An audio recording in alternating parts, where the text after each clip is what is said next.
In line with the celebration of the International Women's Day, I'm being joined on the news at 10 via Skype from Washington, D.C.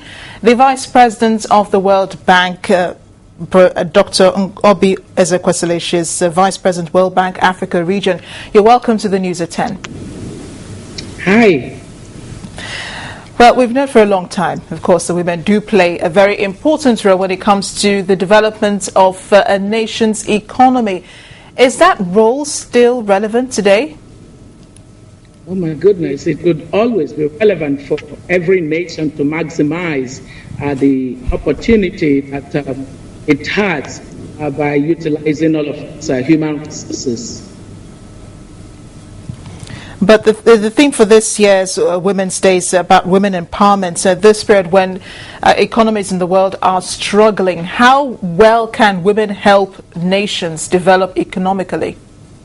Well, what we find is that intrinsically, meaning that every individual, whether male or female, should be offered the opportunity to be the best that they can be in any economy, and then instrumentally that for economic development to be efficient and next, you need to use all of human resources. What we have observed is that there are huge productivity gaps between men and women. So take, for example, the fact that the average farmer in Nigeria, male, would earn $1, and the average female farmer would earn 60 cents. That's a productivity gap. Or that, say, in Osun State, that a woman farmer operates a farm and her yield is at least 40% lower than the yield of the male farmer. That's a productivity gap. And so any measures that would enable the kind of access to inputs that women are currently deprived of compared to their male counterparts would indeed improve the productivity and economic growth. Is really about investing in the kind of gaps that exist in order to close those gaps and improve economic growth in general. Part of what we see as being the challenge is, of course, the issue of human capital development. I think earlier we was talking about girls' enrollment. That's crucial. We see gaps in education, we see gaps in health.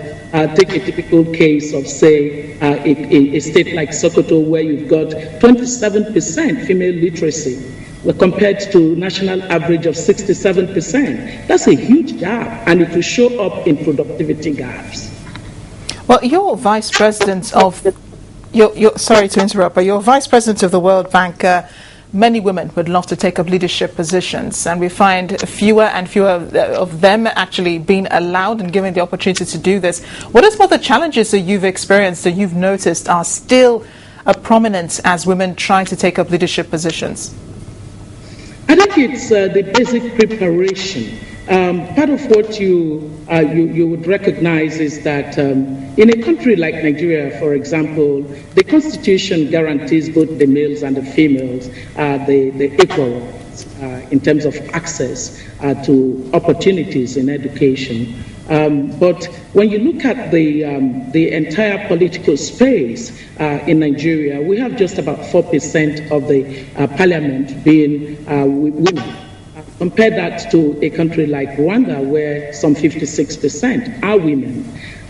You immediately see that in terms of participation of women in the decision-making process, that there's still a long way to go. Or if you took a look at the boardrooms and you looked at the presence, the representation of women in boardrooms, it is still very, very shallow.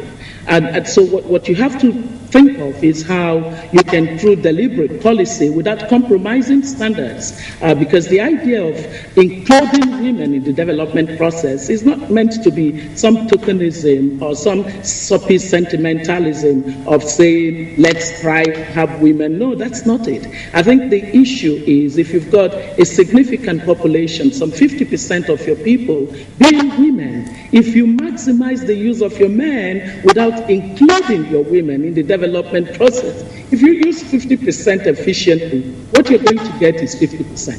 if you use more than 50% and you included your women optimally in your development process, then you would stand a very good chance of really growing at higher levels. And why is the growth important? I keep saying that the growth is important because you need to grow in order to reduce poverty. And part of the reason that you must invest in the women is because it helps you to break what I call the dynastic legacy of poverty. You do really need more of your women educated, because more women that are educated would actually result in less health bills for a nation. Because women who are educated would know exactly what to do in order to reduce the syndrome of maternal mortality and infant mortality. Right now, Nigeria is amongst the 14 worst countries as far as maternal mortality is concerned, and the 7th highest country in terms of female girl-child mortality. Now, we can't afford that. So, we're investing in the women, improving their capacity, improving access. Access to education is important. We have made progress there, but you know what? Our level today is the level that the U.S. was in 1860. That's a far distance. Dr. Ezekwesili, thank you.